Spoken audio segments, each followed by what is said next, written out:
Hey guys, it's Matt. This is my first attempt at going over some of my editing.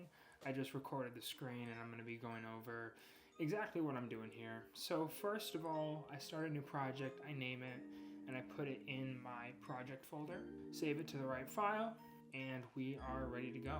Now I'm going to my editing window and I'm going to be creating some folders. I create my raw folder. This is where I put all of my raw footage. Then my audio folder, this is where I put my music. My sequences is where I put the timeline. The GFX assets is any graphics that I want to pull from Google or my other folders. And then GFX exports is if I go into After Effects or any other applications and create any animations or anything like that. So now what I'm doing is I'm grabbing my footage, importing my files. For this shoot, I shot on my Canon and my Sony. I usually switch off between both of those cameras. Now I started a new sequence by pressing Command N, and I'm naming it with the date and then day 18. If this was a longer shoot, I would say day 18 and then sort. But since this is shorter video, I'm not going to create a sort because I don't really need to. When I pulled this clip into the sequence, it asked me to change my sequence settings.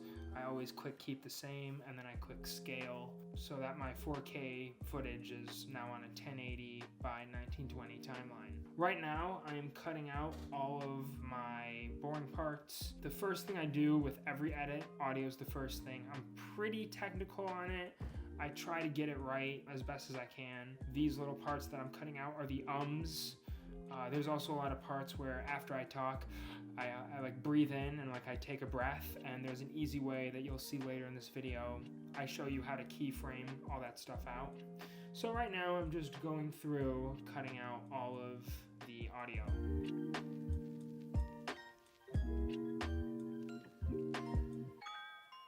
Alright, so now that all my stuff is cut up, then I look at the sequence all together. This is probably what's going to end up in the video. Now what I'm doing is I'm pulling down every other audio clip. This is because I unlink what you're seeing versus what you're hearing. So the top layer is what you're seeing and the bottom layer is what you're hearing. And I unlink these because I keyframe the front and end of each clip so that they overlap over each other because the audio sounds better. And I'll go into more detail into this in another video maybe. I pull the ends of each clip over each other, and you'll see me do that right here. There I go, unlinking the clips. And then you're gonna see I'm gonna pull the end of this clip out and then keyframe it right there. So this way, as the blank spaces, the dead space, the stuff that you don't hear, now that the audio overlaps over each other, the audio tends to sound a lot smoother. And in this case, I pulled the clip closer because some of the space was so dead, it was just like you're not hearing anything. And I don't like to get too jump cutty, but I do like my words to flow together like a sentence. This, I just pull the audio down because of the way that it sounds. Right here, I am like breathing and you can hear it, so I just keyframe that audio and pull it all the way down so you guys can't hear it. And when you put music under this, the audience doesn't really notice it. So I killed the audio there because you hear my breath and no one really wants to hear that. So now here is at the end, I keyframed all my audio, I go back, I pull down my sequence. I like to pull up my sequence so that I can see the audio better. And now I'm putting in my music. And music, I go to audio gain, I do about -25 to -30. And then I also use the Adobe Premiere Pro Remix tool. This uses AI to basically match the audio to exactly the length of the video. It doesn't do a great job, but it's pretty good. So I use that a lot. The next thing I do is, I'm just changing the audio again, making sure that it's low enough. I'm looking at my levels as well. I like to keep my audio under -9, so like -12. So I just changed the audio of all my vocals to kind of hit that -12. Sometimes it goes lower than -12. You know, I'm not perfect, but as you see right there, I pull the meters so you guys can kind of see. It's under -12, but as long as it's not over -12, it sounds good. That went to like -9, so I'm going to keyframe that audio down right here.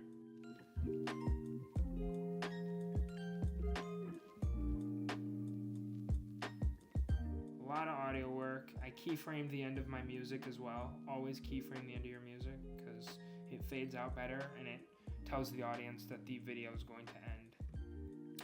Alright, next. This is my favorite part of video editing. It's the color. Now, coloring, I recommend people color in DaVinci instead of Premiere. Right here, I'm looking at my different scopes.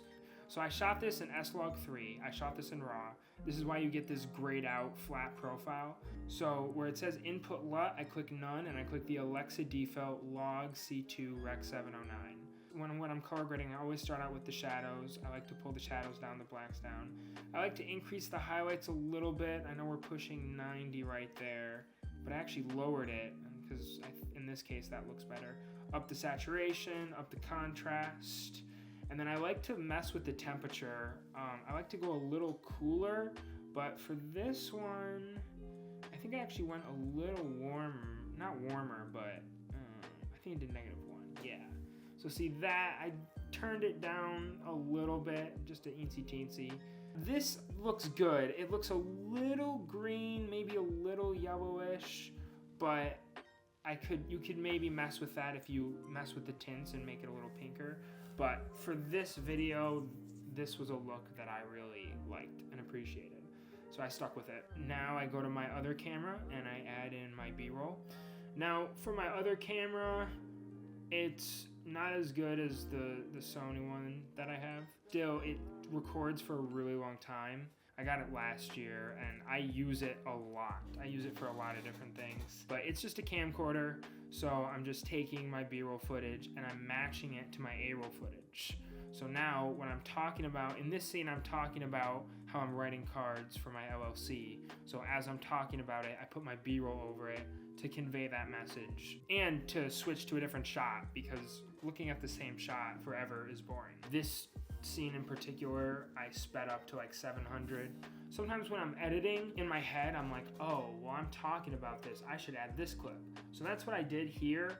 I am talking about going out, giving cards to different small business owners. So I actually take the video from the clip and I import it into my project. It adds more footage, it makes the video more interesting. We're also gonna be going into a little bit of animation. This is pretty simple animation, but I really enjoy using the keyframes in Premiere Pro. So now what I have to do is I have to scale this video down. So I go to Effect Controls and I go to the scale, and I also move, you know, I wanna see the majority of the timeline when I'm editing, so that's why I made that little move. And I go to scale and I'm gonna scale it down so that the whole video is in the frame, and then I'm gonna move it to the right, and then I'm gonna animate this, and I'm gonna animate this using keyframes. So keyframes in Premiere Pro allow you to do a lot of really cool things with all the different effects. So this is the duration of the clip. I click that little clock and it adds a keyframe. And then I move to where I want the clip to start, and then I keyframe to where I want it to end. And then I do the same thing for the end of the video. So it slides in, and then it slides out. Now I also click temporal interpolation, and I click ease out for the first frame and ease in for the second frame. And this is because with temporal interpolation, it makes the motion of whatever you're moving a lot smoother. It's like a slope, it's like a ski slope. So the video eases into the slope and then eases out. That's kind of how I like to think about it. So that's why the diamonds kind of turn into like little hourglasses. That's because I used temporal interpolation. So in this section, I talk about Premiere Pro and I go to my GFX assets folder and I put my picture in my GFX assets folder because it's a graphical asset. Now with this picture, there's two problems. It's too small and there's white corners around there that I don't really like. So I cut to where I'm actually talking about it. Then I'm gonna take the image and scale it up. I'm gonna move it to the right. And then I need to get rid of those white corners because those white corners look ugly. So that's where the pen tool comes in. So I zoom in on whatever I'm working on and I'm focused on those white corners. I go click that pen tool and then I click V on my keyboard and it takes me to the regular mouse. And what I'm doing here is I'm masking out these white corners. Now, While I was doing this, I didn't realize that since I had to do it to every single corner, it wouldn't make sense for me to add a second mask. Right here, I'm messing with the mask expansion tool, and I kind of like that, but you see it kind of messes up the picture and you can still see the white.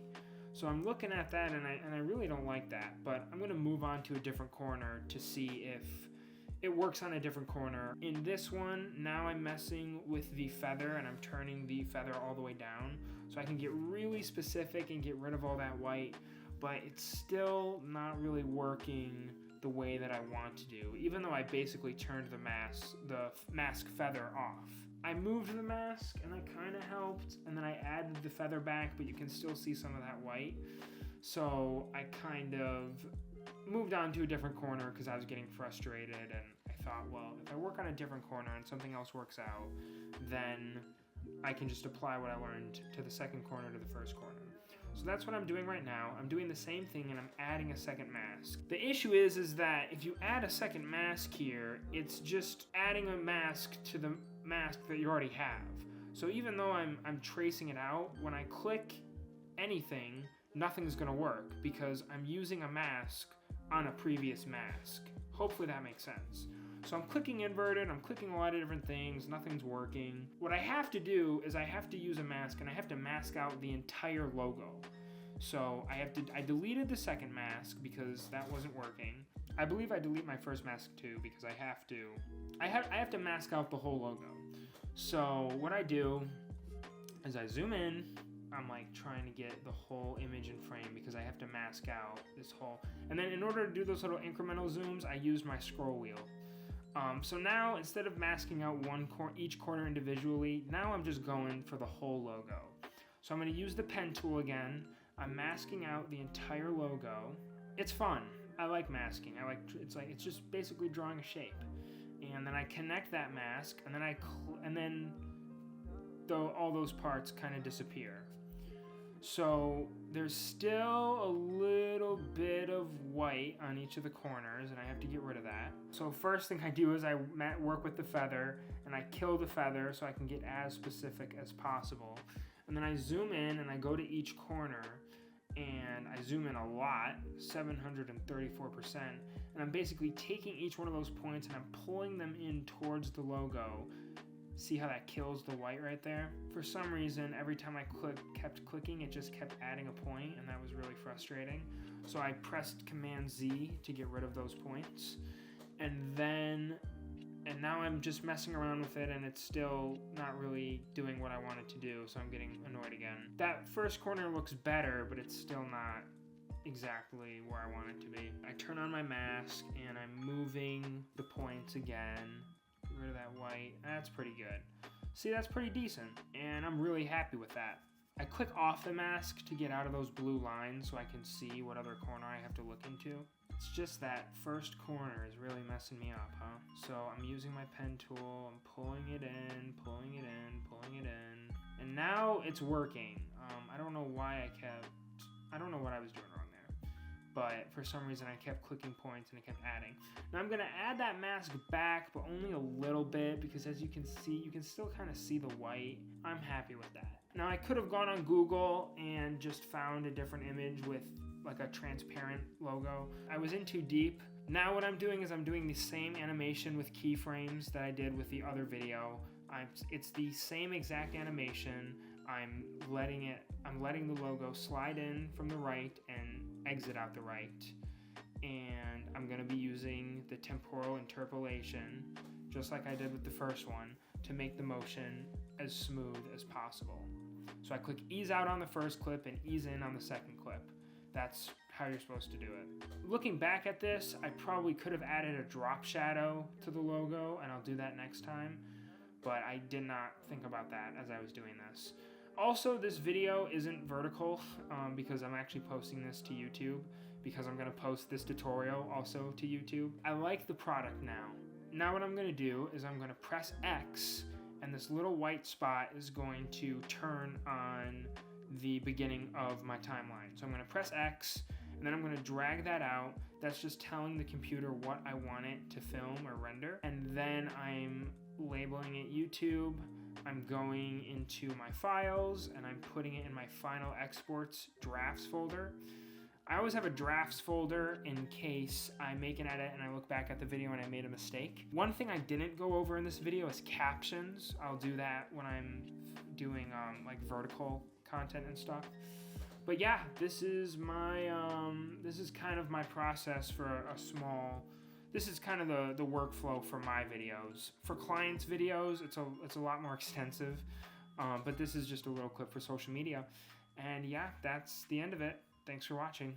Goodbye.